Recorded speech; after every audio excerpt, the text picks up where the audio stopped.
If you can master yourself, no one else can. You already know what to do.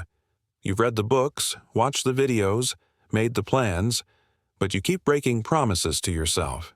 You keep showing up late, falling off track, waiting for a spark. That never stays lit. You think you need more motivation. You don't. You need discipline. Because motivation is a mood. Discipline is a muscle. It shows up when you don't feel like it. It gets louder when things get harder. It leads you where feelings never could. And here's the truth. The most powerful people you admire, the ones who build, grow, last, they're not superhuman. They're just trained. This is not for the casually interested. This is for people who want to become unbreakable. Let's begin. Chapter 1. Why motivation will always fail you. You do not rise to the level of your goals. You fall to the level of your training. You wake up one day feeling inspired. You plan the perfect routine. You write out your goals. You feel ready. Day 1. You crush it. Day 2. Still strong. Day 3. A little tired. Day 4. You fall off. By day 7, you're back at 0, watching another video, waiting for another spark. Why? Because motivation is a temporary emotional state. It's dopamine, not discipline.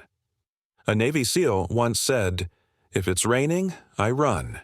If I don't want to run, I run twice."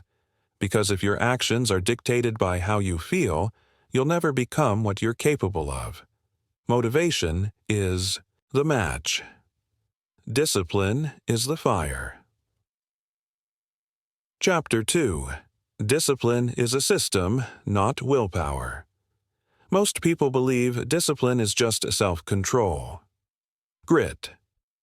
Grinding through resistance, but willpower is finite. You wake up with a full tank. Every decision, every temptation, every delay drains it. By 8 p.m., most people are too depleted to choose growth. That's not weakness, that's design failure. Discipline that depends on willpower will always fail. But discipline built on systems, that's sustainable. That's unbreakable. A concert pianist was asked, "How do you stay so disciplined?" She replied, "I don't think about practicing. I just sit at the bench at 6 a.m. Once I sit, my hands know what to do." She didn't rely on motivation. She relied on ritual. Discipline isn't about force. It's about structure. Chapter 3. Discipline is identity, not just action. Every action you take is a vote for the type of person you want to become. Two people are offered a cigarette. One says, "No thanks, I'm trying to quit." The other says, "No thanks, I don't smoke." Same action, different identity. Guess who's more likely to relapse? You don't need to act disciplined. You need to become the kind of person who doesn't negotiate with distractions. Chapter 4. Discipline begins where emotion ends. Do it when it's hard. That's when it matters. You feel tired, you're sore, you're uninspired. That's where most people stop.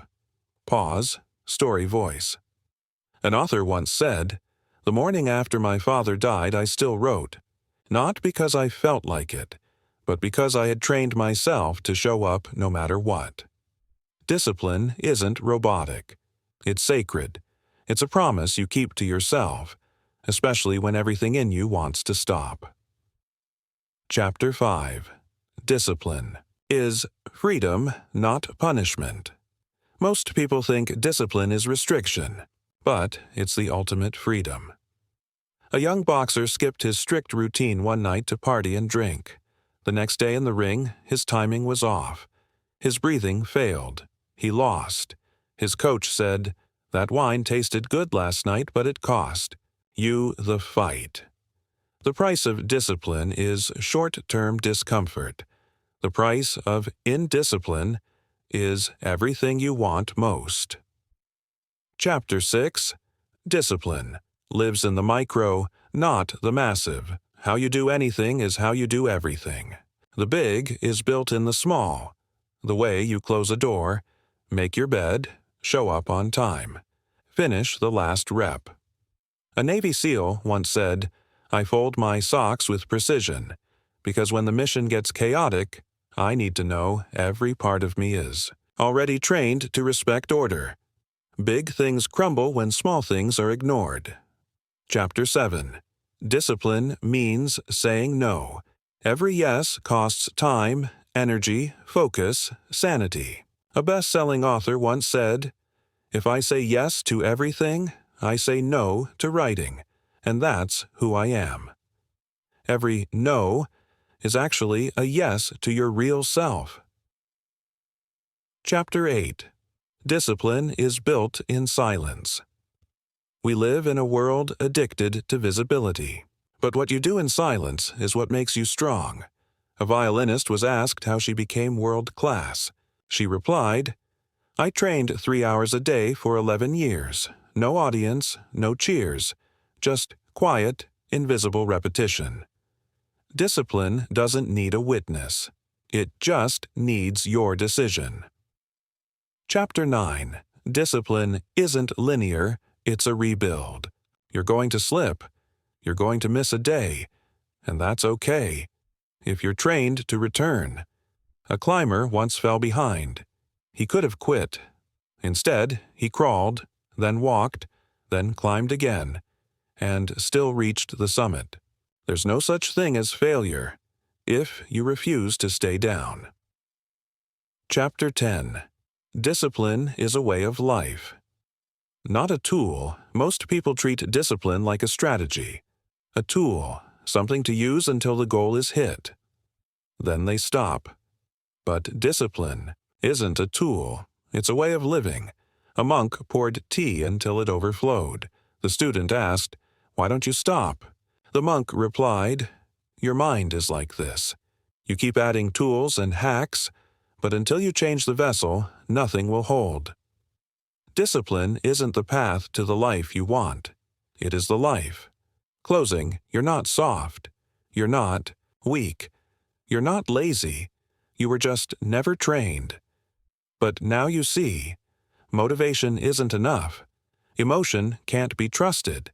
Discipline isn't punishment. It's power. And if you build this power, one decision at a time, in silence, in the dark, when no one claps, you'll become something rare, something dangerous, something unstoppable. You'll become unbreakable.